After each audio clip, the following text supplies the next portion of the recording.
தாழ்த்தி ஒரு நிமிடம். கர்த்தாவே, இந்த நல்ல நாளை எங்களை காண செய்ததற்காக உமக்கு நன்றி. இந்த கெத்செமனே தோட்டத்தில் நீர் பட்ட பாடுகளை குறித்து நீர் எங்களோடு கூட இடைபடும் ஜீவனுள்ள நல்ல பிதாவே, ஆமென். அதாவது முதலாவது பாயிண்ட் மத்தேயு 26:38. அப்பொழுது அவர், என் ஆத்துமா மரணத்துக்கு ஏதுவான துக்கம் கொண்டிருக்கிறது அப்படின்னு சொல்கிறார். பார்த்துக்கோங்க. அதாவது ஏன் மரணத்துக்கு ஏதுவான துக்கம் மரணத்துக்கு ஏதுவான துக்கம் ஏன் அவர் அடைஞ்சார் அப்படின்னா, நம்ம எதனால் மரணத்துக்கு ஏதுவான துக்கம் கொண்டாடுவோம்? இப்போ நாளைக்கு நம்மளை சிலுவையில் அடிக்க போகிறாங்கன்னு நமக்கு தெரிஞ்சிருச்சு அப்படின்னாலே நம்ம அதை நினச்சி பயந்து மேக்ஸிமம் நம்ம மைண்டு ஃபுல்லாகவே அதை நினச்சிட்டு தான் இருக்கும். நாளைக்கு சிலுவையில் அடிக்க போகிறது நமக்கு தெரிஞ்சிருச்சு, நம்ம சாவு நாளைக்கு தான் அப்படிங்கிறது தெரிஞ்சிருச்சு அப்படின்னா நம்ம மைண்டு ஃபுல்லாகவே அதை பற்றினதாக தான் இருக்கும். நம்மளை நாளைக்கு எப்படி அடிக்க போகிறாங்க, என்ன பண்ண போகிறாங்க, ஏது பண்ண போகிறாங்க, இதை பற்றின எண்ணங்கள் தான் நமக்கு அதிகமாக ஓடிக்கிட்டு இருக்கும். ஆனால் ஏசப்பா என்ன சிந்திச்சார் அப்படின்னு பார்த்தீங்கன்னா, அந்த ஒரு நிமிஷம் கெத்செமனேல நடந்தது எல்லாமே ஒரே ஒரு காரியம் தான். ஒரு நிமிஷம், அந்த ஒரு நிமிஷம் கிடையாது, ஒரு கூஷணங்கிறது ஒரு நொடிக்கும் குறைவான ஒரு நேரம். அப்படி இருக்கும்போது அந்த ஒரு வினாடியை பற்றின சிந்தனைகள் மட்டும்தான் அந்த கெத்செமனேல நடந்தது நம்ம பார்க்க முடியும். அங்கே ஏசப்பா என்னன்னா 3 பேரை கூப்பிட்டு போனார். பேதுரு, யாக்கோபு, யோவான் 3 பேருமே கூப்பிட்டு போனார்.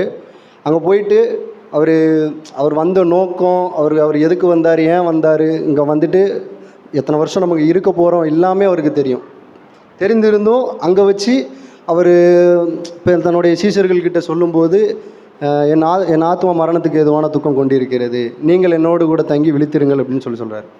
அந்த இடத்துல அவர் நம்ம ஏசப்பா எப்படின்னா தீமையை காணாத சுத்த கண்ணனாக இருக்கிறதுனால எல்லா பாவமும், சர்வலோகத்தின் பாவமும் அவர் தலைமையில் விழப்போகுது.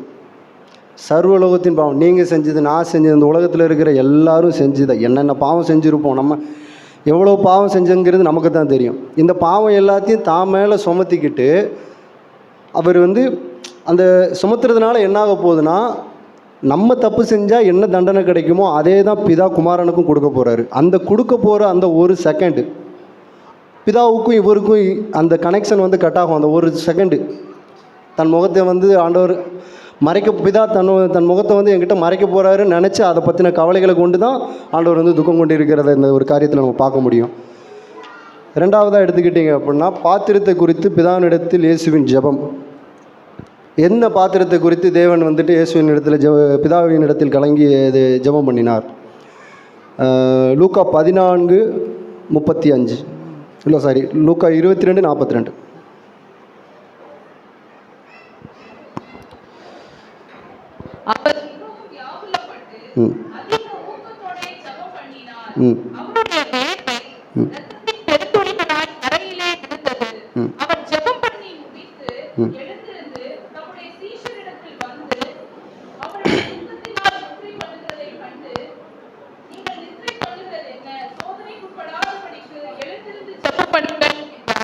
இது மத்தேயு 26:39. சற்று அப்புறம் போய் முகங்குப்புற விழுந்து, என் பிதாவே, இந்த பாத்திரம் என்னை விட்டு நீங்க கூடுமானால் நீங்கும்படி செய்யும், ஆகிலும் என் சித்தத்தின்படி அல்ல உம்முடைய சித்தத்தின்படியே ஆக கடவுது என்று ஜெபம் பண்ணினார். அதாவது என்ன பாத்திரம், இது என்ன பாத்திரம் அப்படின்ட்டு தான் நம்ம பார்க்க போகிறோம் இந்த இடத்துல. அதாவது சங்கீதம் 75:8.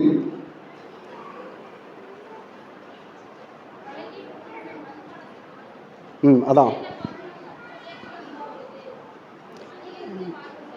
கலங்கி பொங்குகிற மதுபானத்தினால் நிறைந்த பாத்திரம் கர்த்தருடைய கையில் இருக்கிறது, அதிலிருந்து வார்க்கிறார், பூமியில் உள்ள துன்மார்க்கர் யாவரும் அதன் வண்டல்களை உறிஞ்சு குடிப்பார்கள். இந்த பாத்திரம் பிதா கையில் இருக்குது. கேடு உள்ள ஒரு பாத்திரம், கேடு நிறைந்த ஒரு பாத்திரம். இந்த பாத்திரம் நம்ம ஏசப்பா மேலே சுமத்தப்பட போகிறது அவர் அறிந்தார். இந்த பாத்திரம் அவர் மேலே விழப்போகுதுன்னு தெரிஞ்சும் அப்போ தான் ஆண்டவர்கிட்ட கேட்குறாரு, இந்த பாத்திரம் என்னை விட்டு நீங்க கூடுமானால், கலங்கி பொங்குகிற மதுபானத்தினால் நிறைந்த பாத்திரம், இந்த பாத்திரம் என்னை விட்டு நீங்க கூடுமானால் அப்பவும் உங்கள் சித்தத்தின்படியே நீக்குங்கள் என்று சொல்கிறார். ஆனாலும் அந்த இடத்துல ஜெபம் பண்ணுறார். இந்த இடத்துல நம்ம எகிப்து தேசத்தில் இருந்து இஸ்ரவேலர்கள் வரும் பொழுது மாறா இல்லாமல், கசப்பு இல்லாமல் அவங்க கானானை கண்டாங்களான்னு கேட்டால் கிடையாது. அதே போல தான் இதுவும். ஏசாயா 51:22 கர்த்தராகிய உன் ஆண்டவரும் தம்முடைய ஜனத்துக்காக வழக்காட போகிற உன் தேவனுமானவர் சொல்லுகிறது என்னவென்றால், இதோ தத்தளிப்பின் பாத்திரத்தை உன் கையில் இருந்து நீக்கி போடுகிறேன், இனி என் உக்கிரத்தினுடைய பாத்திரத்தின் வண்டல்களை நீ குடிப்பதில்லை. அதாவது வண்டல்கள் என்ன அப்படின்னு கேட்டிங்கன்னா, அடிமட்டத்தில் உள்ள அழுக்கு இருக்கிறதுலே ஒஸ்ட்டு, ரொம்ப அடிமட்டத்தில் உள்ள அழுக்க தான் வண்டல்கள் என்று சொல்லுவாங்க. அந்த வண்டல்கள் அவர் மேலே சுமத்தப்பட்டு அதுக்கப்புறமா தான் அவர்கிட்ட இருந்து அதை நீக்கி போடுகிறார். தத்தளிப்பின் பாத்திரத்தை உன் கையில் இருந்து நீக்கி போடுகிறேன் அப்படின்னு சொல்கிறார். பார்த்துக்கோங்க, ஆண்டவராகிய இயேசு கிறிஸ்து இந்த உலகத்தில் வந்த நோக்கம் என்ன என்பது அவர் நல்லாவே தெரியும். அவர் நல்லாவே தெரிந்திருந்தார். அவர் மேலே பிதாவுக்கு ஏசப்பா மேலே அன்பு இல்லாமல் கிடையாது. அதே மாதிரி ஏசப்பாவுக்கு பிதா இவர் மேலே வைத்த சித்தத்தின் மேலே விருப்பம் இல்லாமல் கிடையாது. எல்லாமே யாருமே ஜீசஸ் கிரைஸ்டை போயிட்டு வற்புறுத்தலை, நீங்கள் இதை பண்ணணும் அப்படின்னு சொல்லிட்டு பண்ணல. அவர் பிதா மேலே வச்சுருந்த லவ், அவர் மேலே வச்சுருந்த வெறும் அன்பு, அந்த பெரிய அன்பின் நிமித்தம் மட்டுமே அவர் பிதா கிட்ட போகணும். அவர் இன்றைக்கி பிதாவினுடைய வலது பரிசத்தில் வீற்றிருக்கிறதுக்கு காரணம் என்னென்னா, இதனால் சுமந்து தீர்த்தது மட்டும்தான். இந்த பாத்திரம் இவர் மேலே விழுந்ததுனால மட்டும்தான். அதே மாதிரி இந்த பாத்திரம் அவர் சித்தத்தின்படியே இந்த பாத்திரம் அவர் சுமந்து தீர்த்ததினால் மட்டுமே அவர் இன்றைக்கு வலது பரிசத்தில் வீற்றிருக்கிற தேவனாய் நாம் பார்க்கிறோம்.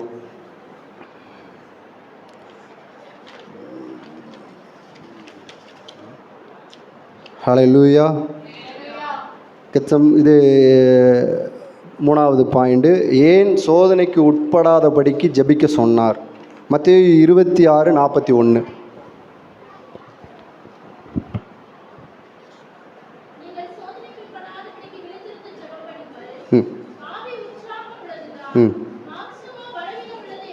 ஹல்லேலூயா. ஆவி உற்சாகம் உள்ளது தான், மாம்சம்தான் பலவீனம் உள்ளது. நம்ம மாம்சம் ரொம்ப பலவீனம் உள்ளது. ஏன்னா நம்ம உடலும் உள்ளமும் எதை வாஞ்சிக்கிறதோ அதை அடையிறதுக்காக நம்ம கொஞ்சம் அதுக்காண்டி பிரயாசப்படுவோம். எனக்கு இன்றைக்கி ஒரு ஷார்ட் வேணும் அப்படின்னா அதுக்காக நம்ம இது பண்ணுவோம். ஆனால் இங்கே ஜெபம் பண்ணுறது ரொம்ப கஷ்டம். ஏன் அப்படின்னா 3 பேரை கூப்பிட்டு போயிருக்கிறாரு. 3 சீசர்களை கூப்பிட்டு போயும் 3 பேரும் அங்கே என்ன பண்ணிகிட்டு இருக்காங்கன்னா தூங்கிட்டு தான் இருக்கிறாங்க. அவங்களுக்கு தெரியல லேசுவோட கடைசி ப்ரேயர் இதுதான். இவங்க கூட இருந்து 3 பேர் இங்கே இருக்கிறாங்க. இவங்களுக்காக இனி ஜெபிக்கிறதுக்கு யாருமே இல்லை. அவர் அங்கே இருந்து ஜெபம் பண்ணிக்கிட்டு இருக்கிறது, அவருக்காக ஜெபம் பண்ணிக்கிட்டு இருக்கிறார். அவர் இதற்கு முன்னாடி வரைக்கும் யாருக்காக ஜெபம் பண்ணாங்கன்னா, அங்கே இருந்த மக்கள்கள் எல்லாத்துக்கும், உலகத்தில் இருக்கிற யாவருக்காண்டியுமே இயேசு கிறிஸ்து ஜெபம் பண்ணார். ஆனால் அந்த இடத்துல அவர் ஜெபம் பண்ணுறது எதுக்குன்னா, தான் படப்போடுற பாடுகளுக்காக மட்டுமே அவர் ஜெபம் பண்ணிக்கிட்டு இருக்கிறாரு. அப்போது எல்லாரும் அந்த 3 சீசர்கள்கிட்ட சொல்கிறது, நீங்கள் சோதனைக்கு உட்படாதபடிக்கு விழித்திருந்து ஜெபம் பண்ணுங்கள் அப்படின்னு சொல்கிறாரு. அப்போ அந்த இடத்துல 3 பேருமே என்ன பண்ணிடுறாங்க, தூங்கிடுறாங்க. அவர் 3 தடவை போய் சொல்லும் போதுமே 3 பேருமே தூங்கிடுறாங்க. இதில் இந்த இடத்துல பேதுருக்கிட்ட அவர் சொல்கிறாரு, மத்தேயு 26:34, அவனை நோக்கி, இந்த ராத்திரி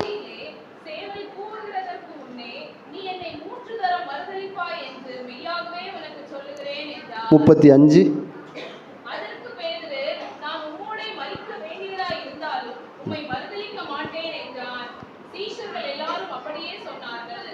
இது எங்கேருந்து பேதுரு சொல்லியிருப்பார். நான் என்னென்னா, இப்போ எனக்கு பாஸ்டர் இருக்கிறாரு, பாஸ்டர் இங்கே போய் வெளியில் போகிறப்போ எனக்கு இதுமாதிரி பிரச்சனை இருக்குப்பா, அதனால் என் கூட வரான்னு சொன்னால், இல்லை நானும் உங்கள் கூடவே வரேன், என்ன பிரச்சனைனாலும் நானும் உங்கள் கூட ஃபேஸ் பண்ணுறேன். இது எங்கேருந்து சொல்லுவேன்? என்னோடய ஆவியிலேருந்து சொல்லுவேன்னு கேட்டால் கிடையவே கிடையாது. என்னோடய மாம்சத்தின் நிமித்தம் தான் நான் சொல்லுவேன். என்னோடய மாம்சத்தின் நிமித்தம் நான் என்ன சொல்லுவேன்னா, யார் வந்தாலும் நான் சமாளிச்சுக்கிடுவேன், நான் ஃபேஸ் பண்ணிக்கிடுவேன். அதே போல் தான் பேதுரு சொல்கிறாரு, நான் இந்த மாதிரி உங்கள் கூட மறிக்க வேண்டியதாக இருந்தாலும் நான் மறிக்கிறேன். அவர் அந்த இடத்துல கொல்லப்பட போகிறார் அப்படின்னாலும் நானும் உங்கள் கூடயே இருந்து நானும் சாகிறதுக்கு தயாராக இருக்குன்றது மாம்சத்துலேருந்து சொல்கிறது. ஆனால் அவர் தன்னுடைய ஆவியிலேருந்து சொல்கிறாரான்னு கேட்டால் கிடையாது. அவர் ஒரு வேளை அந்த இடத்துல இப்போ பார்த்தீங்க அப்படின்னா, அப்போ ஏசப்பா சொல்லியிருக்கிறாரு, முன்கூட்டியே சொல்லிட்டார், நீ இந்த ராத்திரியிலே சேவல் கூவுகிறதுக்கு முன்னே நீ என்னை 3 தடவை மறுதலிப்பாய் என்று சொல்லியிருக்கிறாரு. ஆனால் இந்த இடத்துல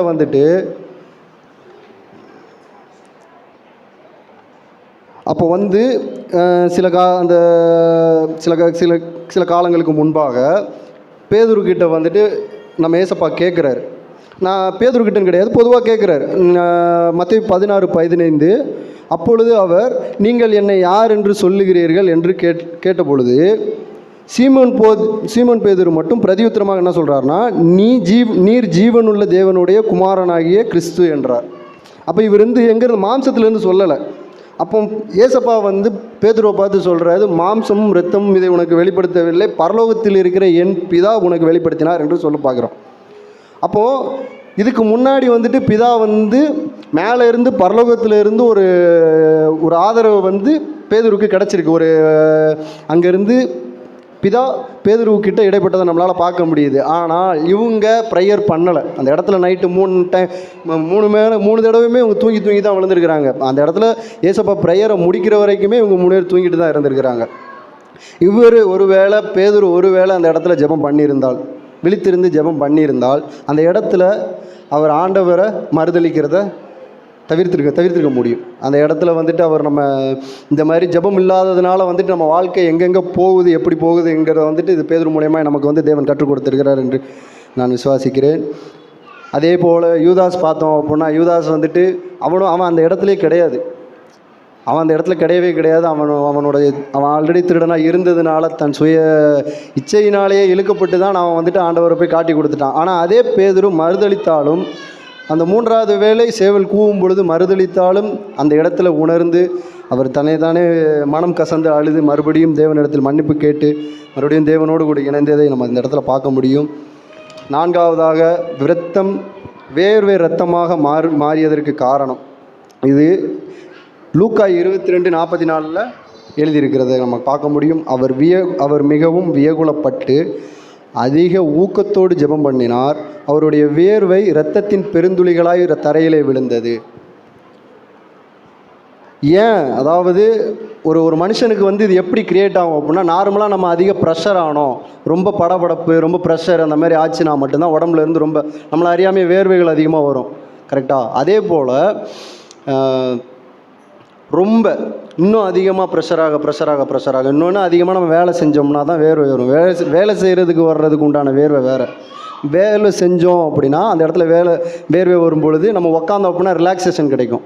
ஒரு ரிலாக்ஸேஷன் நம்ம உட்காந்துட்டோம்னா ஓகே அப்படின்னு தெரியும். ஆனால் படபடப்பு அந்த மாதிரி ரொம்ப ப்ரெஷர் ஆகும்போது வரக்கூடிய வேர்வையால் நம்மளால் கண்ட்ரோல் பண்ண முடியாது. நம்ம அந்த இடத்துல விழுந்துருவோம், விழுந்துருவோம். ஆனால் ரத்தம் வேர்வையாக வருது அப்படின்னா இதுக்கு ஆராய்ச்சியாளர் அறிவியல் ரீதியாக என்ன சொல்கிறாங்க அப்படின்னா, இப்படி மனிதனுக்கு சம்பவிப்பது என்பது அரிதான ஒன்றாகும். ஒருவருக்கு அளவுக்கு அதிகமான வேர்வை ஏற்பட்டால் அவர் உடம்பில் நீரிழப்பு அபாயம் ஏற்பட வாய்ப்புள்ளது. ஆனால் இரத்தம் வேர்வை ஏற்படும் போது அதைவிட அதிகமான பாதிப்பு ஏற்படுகிறது. வேர்வை சுரப்பிகளுக்கு ஊட்டமளிக்கும் இரத்த நாளங்கள் சிதைந்து, உள்ளே இருக்கிற இரத்தத்திலேருந்து வரதான் வேர்வை, அந்த இரத்த நாளங்கள் சிதைந்து அவை இரத்தம் வெளியேறுவதற்கு காரணமாக இருக்கிறத நம்மளால் பார்க்க முடியும். இந்த அளவுக்கு ப்ரெஷர். ஏன் இந்த அளவுக்கு அவருக்கு ப்ரெஷர்? என்னன்னா ரொம்ப ப்ரெஷரு. அந்த இடத்துல அந்த ஒரு செகண்ட் தான் எல்லாமே. கெத்செமனேனாலே அந்த ஒரு செகண்டு தான். அந்த ஒரு செகண்டுக்காக மட்டும்தான் அவர் இவ்வளோ பாடுபட்டது. அந்த ஒரு செகண்டு நான் ஆண்டவரை புரிஞ்சிருக்கணுமா கடைசி வரை ஒரு ப்ரேயர் பண்ணார்.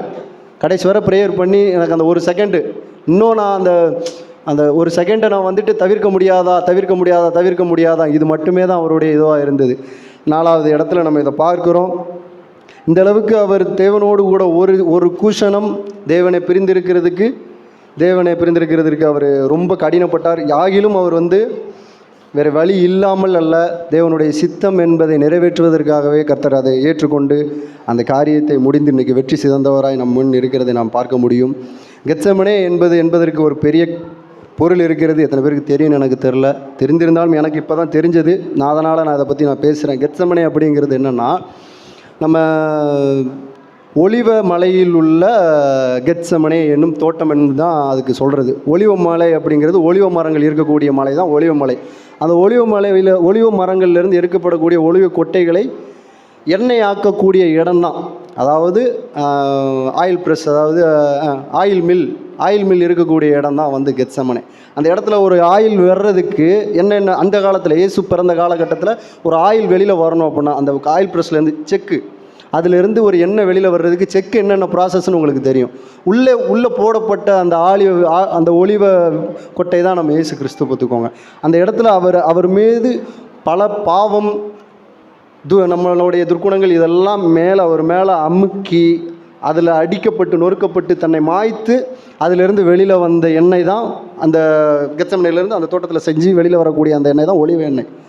அந்த ஒலிவ எண்ணெய் இன்றைக்கி வந்துட்டு பார்த்திங்க அப்படின்னா அந்த ஒலிவ எண்ணெய் என்னென்னா நம்மளுடைய நம்மளுடைய உயிர் நம்ம நித்திய ஜீவனை குறிக்கிற அந்த ஒரு ஒலிவ எண்ணெயாக இருக்கிறது. மத்தேயு 25:3 அது ஒரே ஒருத்தர் கொஞ்சம் வாசிங்களா ப்ளீஸ்.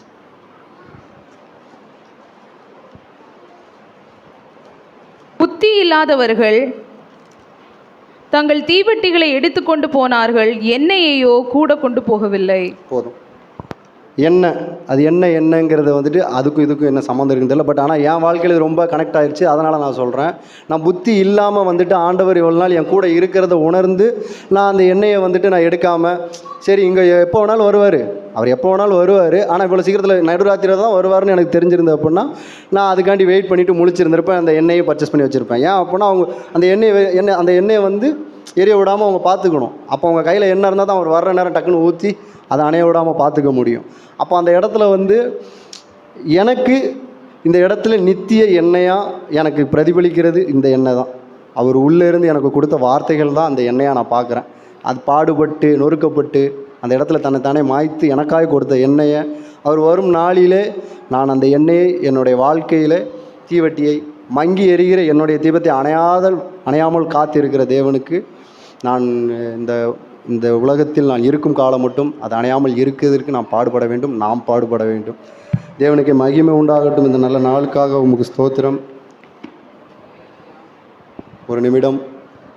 அப்பா, இந்த கெத்செமனே தோட்டத்தை குறித்து நீர் ஆரம்ப காலத்தில் இருந்து நீர் செய்த ஒவ்வொரு காரியங்களுமே எங்களுக்கு நீர் விதைத்து போன விதையாக இருக்கிறது. நீர் நடந்த நடை, நீர் செய்த செயல், நீர் சிலுவையில் அறைந்து உயிர்த்தெழுது மட்டும் நீர் செய்த எல்லா காரியங்களுமே அப்பா எங்களுக்கு நாங்கள் வழி தப்பி போனாலும் வழி நடப்பதற்கு உண்டான வார்த்தைகளாகவே இருக்குது. வார்த்தையானவரே, நாமும் மகிமைப்படும்படி இந்த நாட்களில் நாங்கள் ஜெபிக்கிறோம், தங்களை தாழ்த்தி அர்ப்பணிக்கிறோம். நீரே இந்த நாட்களை பொறுப்படுத்திக் கொள்ளும். நீர் வரும் மட்டும், கர்த்தர் வரும் மட்டும் நாங்கள் இந்த வார்த்தைகளை கொண்டு போராடி கொண்டு இருக்க நீர் எங்களுக்கு உதவி செய்யும். ஜெபம் கேளும் ஜீவனுள்ள நல்ல பிதாவே, ஆமென்.